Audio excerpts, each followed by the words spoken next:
Well, as you can see on the bottom of the screens right now, in about 8 minutes, we are going to revisit the story and discuss in detail with my esteemed guest joining me at this point. One of the countries where we believe Sheikh Hasina is likely to seek asylum is the United Kingdom, a country that is ironically experiencing its worst riots in 13 years precisely over the issue of immigration and refugee asylum.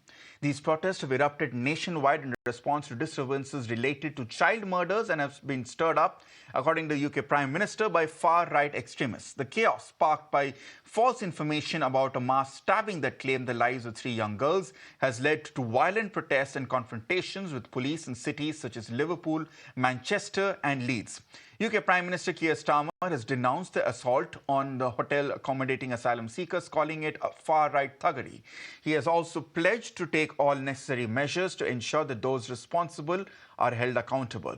Meanwhile, the Prime Minister has also announced a standing army of specialist police officers to tackle violent protests in UK towns and cities. This came after he held an emergency meeting today in which he came up with a plan of action. Remember, the United Kingdom for several years now has been dealing with the cauldron of dealing with refugee crisis while also maintaining jobs and keeping the cost of living and the economy for its domiciled citizens in the United Kingdom here. And after the return of the Labour to power after 14 long years, this has been a massive bone of contention as well at this point. Let me quickly get a response in from Pathikrit Payne, geopolitical analyst here. He's also going to be joining us on the larger debate at 9:30 over Sheikh Hasina. But Pathikrit, very quickly, is this something you had foreseen? Because as someone who has been in the UK for the last 2 years, this was coming, I can say that, because something had to give. There was this rising resentment against immigrants, against refugees coming in and taking jobs, causing spikes in crime, according to the locals here. And with the Labour government coming back in power, a lot of people believe that the far right would resort to such desperate tactics, which we are seeing on our screens. Well, I have seen such incidents not just in UK but at several other parts of Western Europe altogether. And when you go out at night after 9 o'clock or 10 o'clock, you're literally told to carry 5 pounds with you.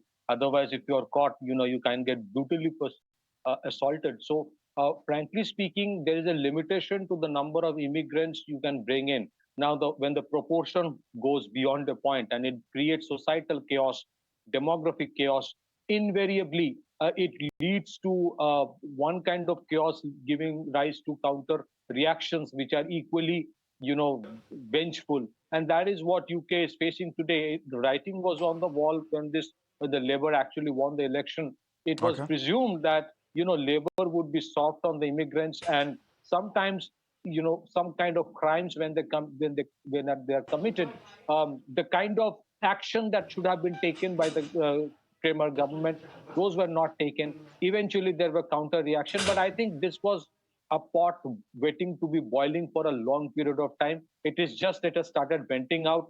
Today, if you look at the protest by the whites in the name of English Defence League, you have old people joining it. You have women joining it. So I think there is a perceptible sense of insecurity among the legal residents of UK as well on the issue of how there has been alleged persecution, especially from certain sections of the illegal immigrants. The protest is not essentially against all kinds of illegal immigrants. It is not to say so, but the issue is primarily about a section of the illegal immigrants who are extremely violent, and somehow for some or the other reason, the government has not been as proactive in terms of taking action as they should have. So I think it's going to be much more chaotic because there is an economic problem, there are societal problems, there are demographic problems. Eventually, all is piling up on United Kingdom to face together. And I don't know how they would face it next year when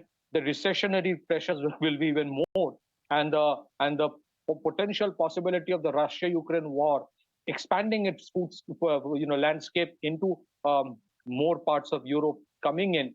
I don't know how it will play up, but overall, Western Europe and UK are facing similar kind of societal chaos from which I don't think they can come out so soon. France is no exception. France's situation is very similar. Many of the other Western European countries are facing it.